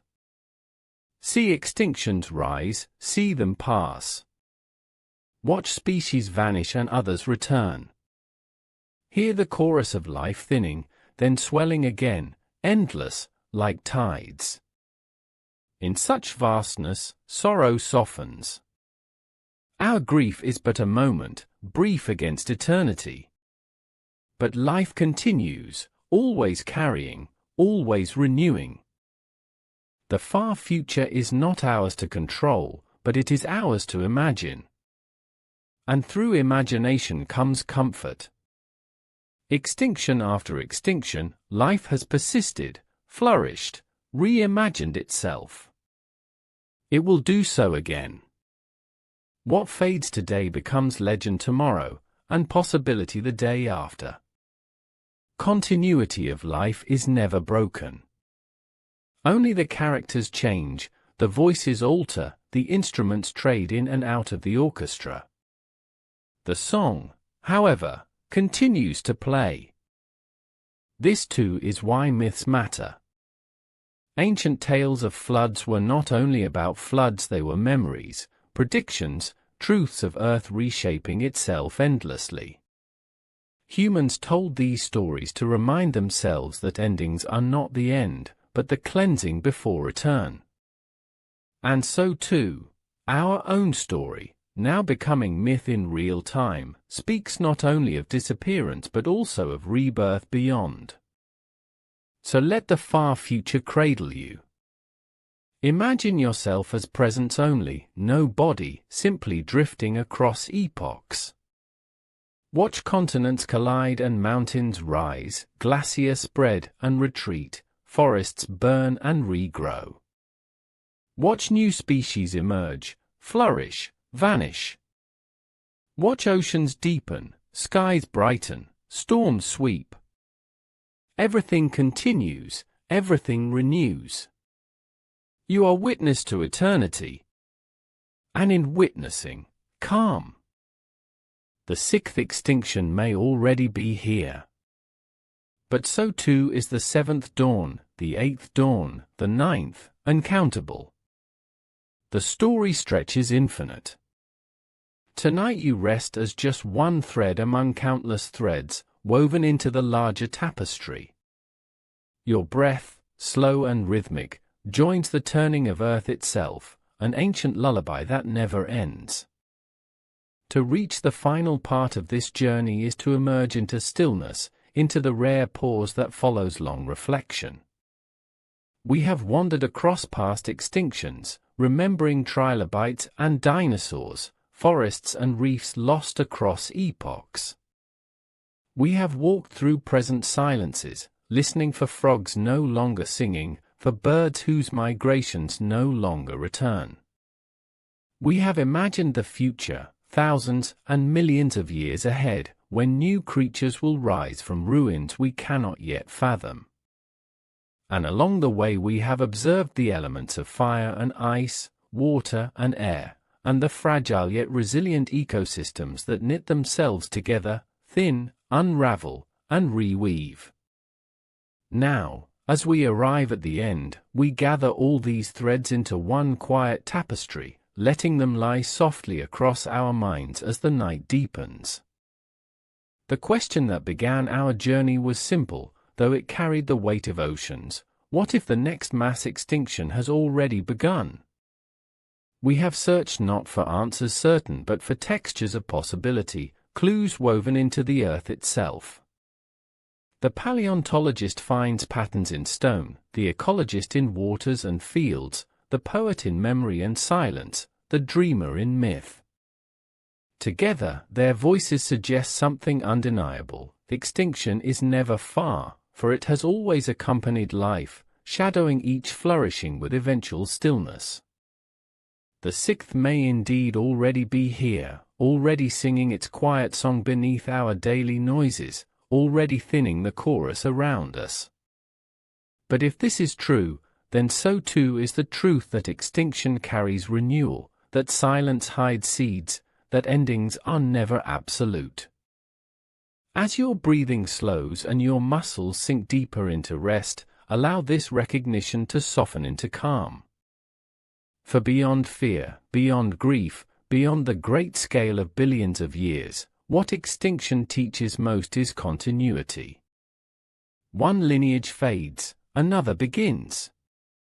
One choir quiets, another rehearses. One world ends, another rises like dawn. It is not a tragedy singular, nor a miracle full, but simply the rhythm of life stretching infinite. Consider how we, as humans, sit so briefly within this rhythm. Our species occupies a span so small compared to trilobites or dinosaurs, let alone bacteria who endure across billions of years. And yet, within this fragile slice of time, we have imagined endings, measured losses, written myths, sung elegies, drawn warnings. The very fact that we ask the question, what if the next extinction has already begun, marks our uniqueness. No other species contemplates its own disappearance while still alive. No other lineage dreams of its own absence while breathing. We alone hold mirrors to existence itself, watching not only through eyes, but through awareness. And in that awareness rests weight, but also deep peace. Because in recognizing extinction, we normalize it. We become reconciled with the cycles. We no longer resist desperately but accept gently, positioning ourselves as witnesses to transition rather than rebels against inevitability. A witness role is powerful. To witness is to honor.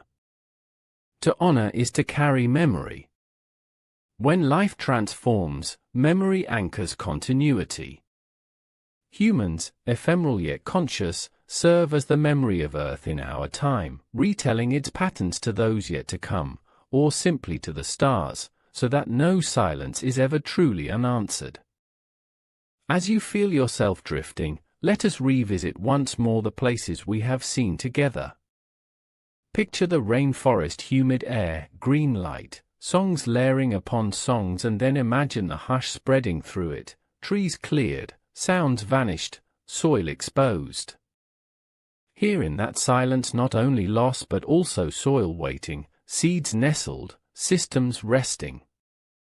Picture coral reefs glowing blue and red beneath shifting sea, then whitening pale, fish scattering, skeletons standing bare and yet, scattered polyp colonies survive, small sparks waiting, memory preserved. Picture wetlands drained into fields, frogs gone, reeds forgotten and yet rain remembers the path to fall, waters wait for return, and species hover near banks waiting to repopulate. Each silence is pause, not final. Each devastation is doorway. And stretch beyond, into time further still.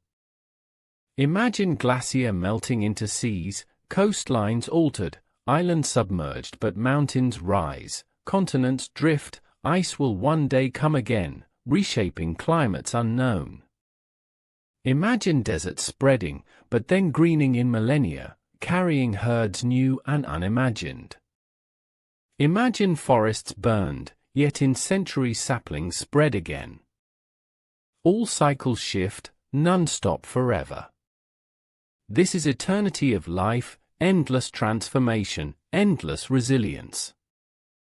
Extinction is simply the silence between symphonies.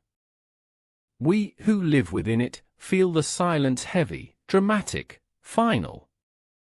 But to Earth it is short, a breath, a pause before the next melody begins.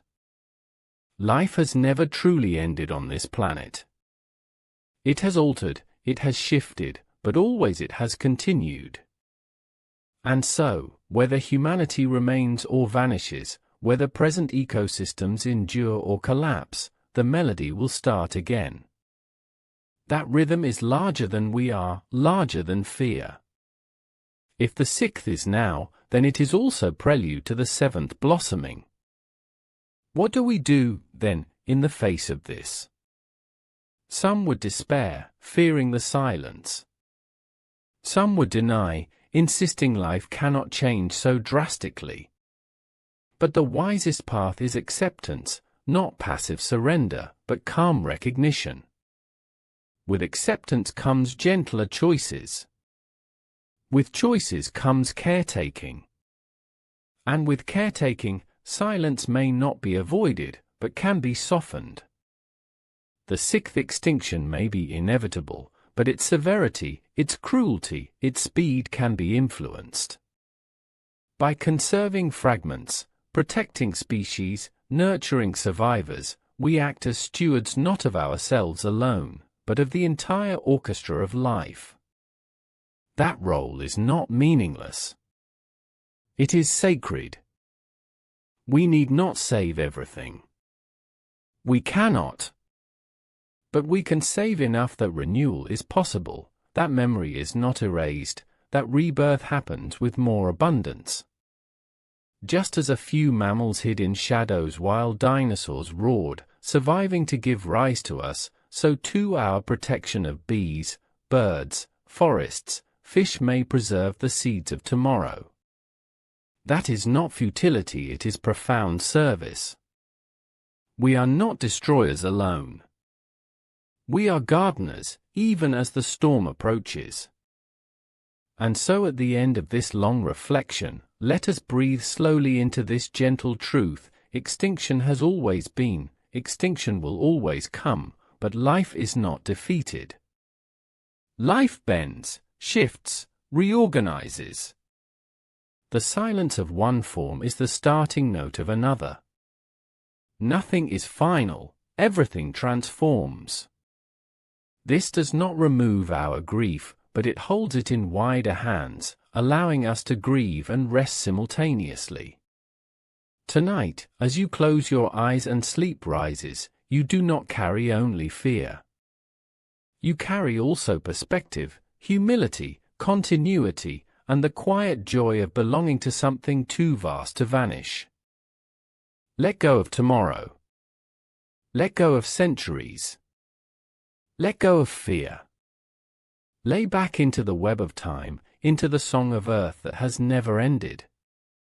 Feel the rise and fall of your chest as ocean waves, the slow heartbeat within as drum of earth itself. Drift upon it like a small boat on infinite seas, rocked safely. No matter what extinctions come or go, the rhythm continues, and you are part of it. You always have been. You always will be, in one form or another. Sleep now, with the knowledge that endings are only transitions, that we live within a story much greater than ourselves, and that peace comes in recognizing this. Sleep, as countless others have before, resting into Earth's endless renewal. Sleep, remembering that what fades returns in time, and that silence itself is fertile. Sleep, for you are safe, part of the continuity far beyond extinction. Good night, dear listener. May the quiet of this story accompany you gently into rest. May your dreams carry forests renewed, oceans singing, skies alive with wings. May you drift deeply into the peace of belonging, into the endless rhythm, into the eternal song of life. Good night, and rest well.